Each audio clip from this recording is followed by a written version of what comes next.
أعوذ بالله من الشيطان الرجيم. بسم الله الرحمن الرحيم. إذا وقعت الواقعة ليس لوقعتها كاذبة خافضة رافعة. إذا رجت الأرض رجا وبست الجبال بسا فكانت هباء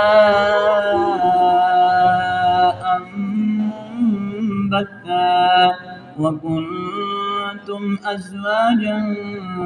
ثلاثة فأصحاب الميمنة ما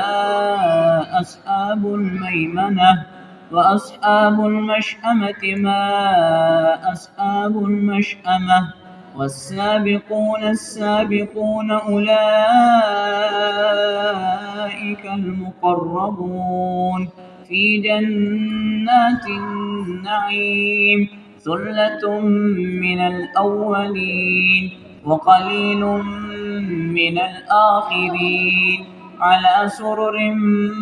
موضونة متكئين عليها متقابلين يطوف عليهم ولدان مخلدون بأكواب وأباريق وكأس من معين لا يصدعون عنها ولا ينزفون وفاكهة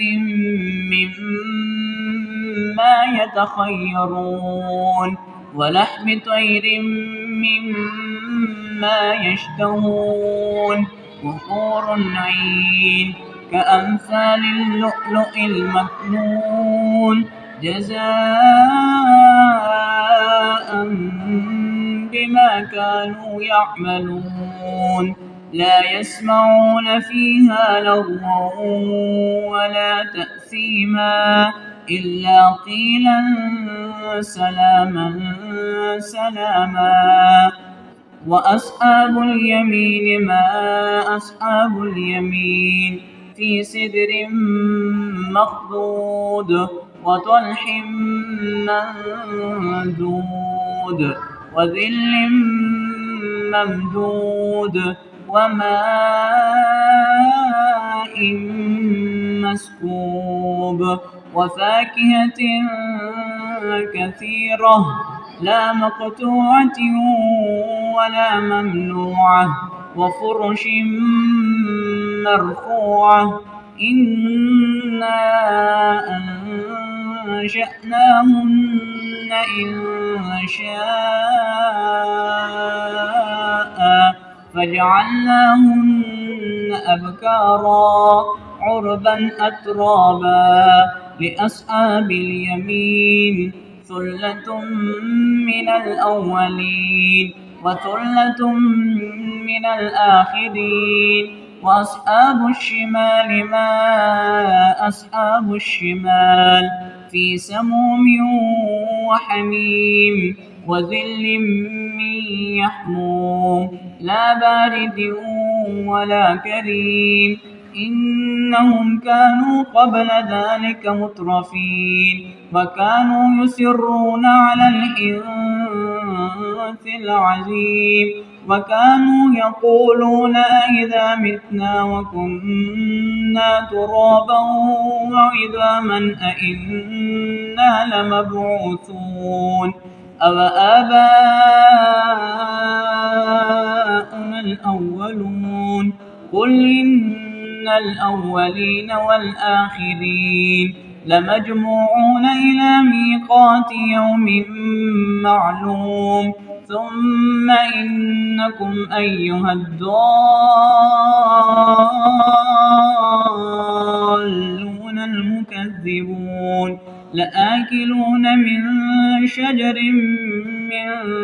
زقوم فمالئون منها البطون فشاربون عليه من الحميم فشاربون شرب الهيم هذا نزلهم يوم الدين نحن خلقناكم فلولا تصدقون أفرأيتم ما تمنون أأنتم تخلقونه أم نحن الخالقون نحن قدرنا بينكم الموت وما نحن بمسبوقين على أن نبدل أمثالكم وننشئكم فيما لا تعلمون ولقد علمتم النشأة الأولى فلولا تذكرون أفرأيتم ما تحرثون أأنتم تزرعونه أم نحن الزارعون لو نشاء لجعلناه حطاما فظلتم تفكهون إنا لمغرمون بل نحن محرومون أفرأيتم الماء الذي تشربون أأنتم أنزلتموه من المزن أم نحن المنزلون لو نشاء جعلناه أجاجا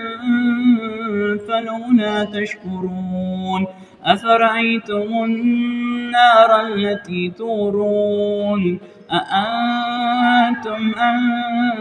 أنشأتم شجرتها أم نحن المنشئون نحن جعلناها تذكرة ومتاعا للمقوين فسبح باسم ربك العظيم فلا أقسم بمواقع النجوم وإنه لقسم لو تعلمون عظيم إنه لقرآن كريم في كتاب مكنون لا يمسه إلا المطهرون تنزيل من رب العالمين أفبهذا الحديث أنتم مدهنون وتجعلون رزقكم أنكم تكذبون فلولا إذا بلغت الحلقوم وأنتم حينئذ تنظرون ونحن أقرب إليه منكم ولكن لا تبصرون فلولا إن كنتم غير مدينين ترجعونها إن كنتم صادقين فأما إن كان من المقربين فروح وريحان وجنة نعيم وأما إن كان من أصحاب اليمين فسلام لك من أصحاب اليمين وأما إن كان من المكذبين الضالين فنزل من حميم وتصلية جحيم إن هذا لهو حق اليقين فسبح باسم ربك العظيم.